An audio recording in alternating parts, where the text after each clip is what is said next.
All right, peace and blessings, everybody. This is Rudy. It's November the 24th, the year 2017, and I've been in discussions with a man by the name of Monty Akers, and he's not a Christian. He has been referred to as a con artist by others, but I've given him the benefit of the doubt, and I've continued my communications with him. I've asked him what it's like to be in the CMU. If you don't know what the CMU is, I pray that you take the time to research it. We do have secret CIA-controlled prisoners right here in America, one in Marion, Illinois, one in Terre Haute, Indiana, 4 political prisoners who the government wants to shut up.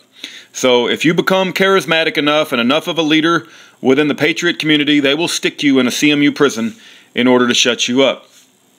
But I did ask him for some information on what he can tell me about the CMU. He sent me a letter. It was returned back to him saying that it wasn't proper for him to send out, so he rewrote it.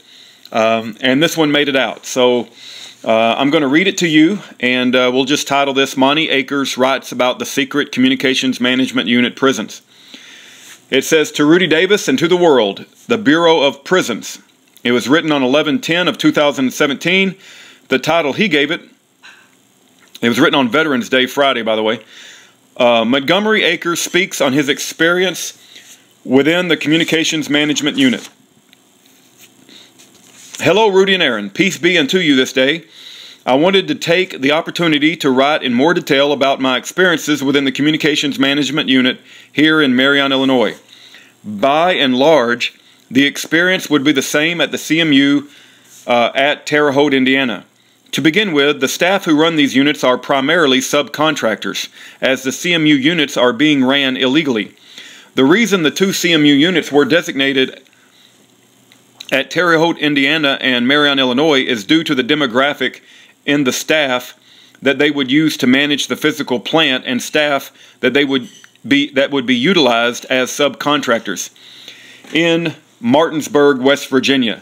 To sum up the landscape on the staff, it is almost impossible to relate to the people who run these units as human beings.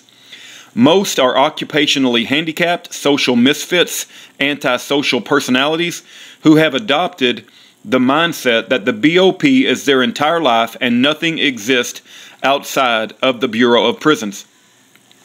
When they are off work, they mix and congregate with one another and talk about the prison. The prison is everything and nothing more to them. The prison is everything and nothing more to them.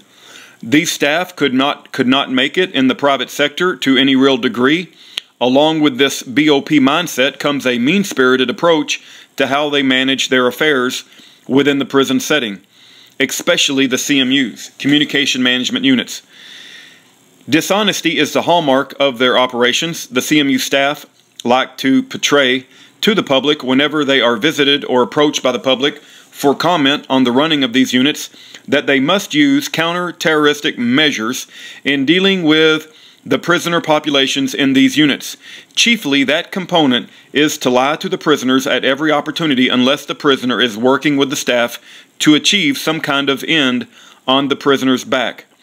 Everything that is done to the prisoners of this unit is done at their expense and for the advancements of the staff members. Staff finds ways to take something from the prisoners or cause them grief in order to acquire bonuses, either financially or time off in the form of vacations. The Communications Management Unit was designed to hold dangerous terrorists. When the terrorists began to discern that they could gain some advantage by filing in the courts under the clause of being discriminated against, they did so under religious reasons for their placement in this unit.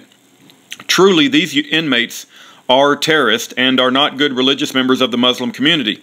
They are not in prison for walking little old ladies across the street. They are racist individuals who swear an oath to kill Americans and hate Americans. There is no denying who they are. Most are extremely mentally ill and need the supervision this unit was designed for. Once the terrorist inmates lawsuits started filing through the courts, the BOP decided to implement a program of balancers to be sent into these units to offset and provide some cover for the angle of legal discrimination that is being waged now in court. In doing so, every non-terrorist prisoner, such as myself, were now designated as terrorists by the BOP. and carried accordingly. Each time the BOP, DOJ, FBI has contacted people I maintain relations with in the community, the caller identifies themselves as calling from the United States Department of Justice Counterterrorism Unit. They state emphatically that I am under investigation by the Counterterrorism Unit.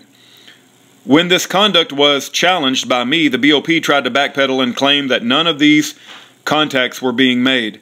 I have had my case manager, Mr. Burgess, lie right to my face, saying that the intelligence research specialist who sits right next to him in his office never made these calls.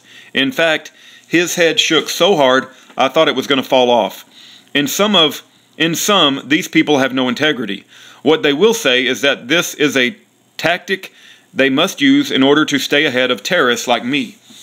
The funny thing is, I have never been charged or convicted of a violent crime in my life. My entire short criminal history is financially related, and that's it. I'm going to go ahead and read page 2. The way this unit works is that a series of unconstitutional and non-existent BOP rules and regulations can land a person like me in this unit. The bottom line is, a person like me is then categorized as a terrorist and treated accordingly. When a prisoner like me begins to challenge the placement in this unit along with the unconstitutional conditions of confinement used against someone like me, the Counterterrorism Unit and what's known as the Correctional Services Division of the BOP claim that my claims are unfounded. Yet when one of these Counterterrorism Unit staff, such as legal advisor Catherine Sererveld, contact my relations on the outside, in the public or within other law enforcement agencies, Sererveld identifies herself as calling from the United States Department of Justice Counterterrorism Unit. Sererveld and her other cohorts then claim that I am under investigation by the Counterterrorism Unit and make up some kind of drivel that I am trying to utilize the services of whoever I have contacted or formed relationships with to further criminal activity which they will be involved with.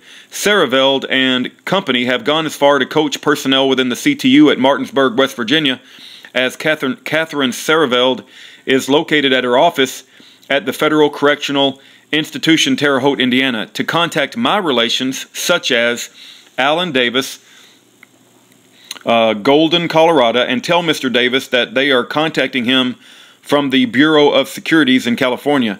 Sererveld has contacted every lawyer I have ever made contact with, either personally or through the use of surrogates within the CTU and the FBI personnel in Marion, Illinois.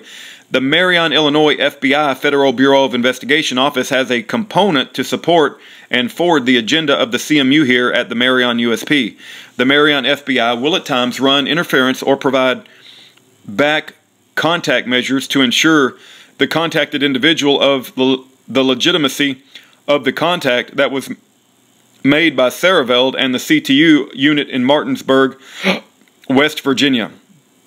There is no doubt that the supervisory FBI personnel in Springfield, Illinois, Chicago, Illinois, and Washington, D.C.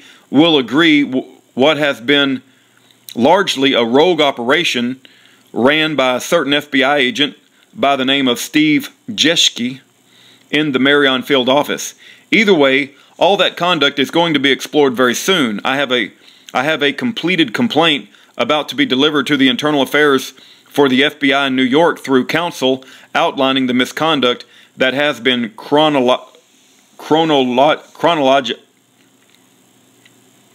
just going to have a hard time pronouncing that word, so I'll give it my best shot. That has been chronologized on a step-by-step basis. The same report will be delivered to U.S. Representative Mike Bost, whose congressional district covers the Marion USP. The same report will be sent to the senator covering this prison as well. Along with a personal delivery of this report, my representative will stay in the congressional offices until there is a resolution on the report one way or another. The idea of just dropping off a complaint of this magnitude and hope that something is done about it just won't cut it. It takes the person to be vigilant and stay on the elected representative to make sure that something meaningful is done about investigations such as this. The same with the FBI in New York and Washington, D.C. I want my representatives to be a familiar face in their offices along with the media outlet personnel who will cover the investigation to its conclusion. What you have here is a terrorist recruiting and training center within the CMU Marion and the CMU Terre Haute. The staff who run this unit encouraged this behavior after at one time interdicting the same. All this discovery is outlined point by point. Each congressional representative will be provided with my step-by-step analysis of what has transpired, by whom, when, where, and how, and all that since my arrival in November 2010. In this unit, the staff are encouraging prisoners, such as myself, to, by osmosis, become people who will offend in a negative way once they are released from this environment. Staff has lied to the public about the mission of this unit from day one. All right, that's what Montgomery Akers has to say about the CMU prisons in Marion, Illinois and Terre Haute, Indiana. His address is on yearofjubilee.com. Go to the section titled List of Other Prisoners, and you will see the mailing address for Monty Akers. I pray you do write him in prison. And since Monty does not identify as a Christian, the most important thing you can write Monty about is your testimony for Jesus Christ. The last line of peaceful defense between a tyrannical government and the defendant is jury nullification.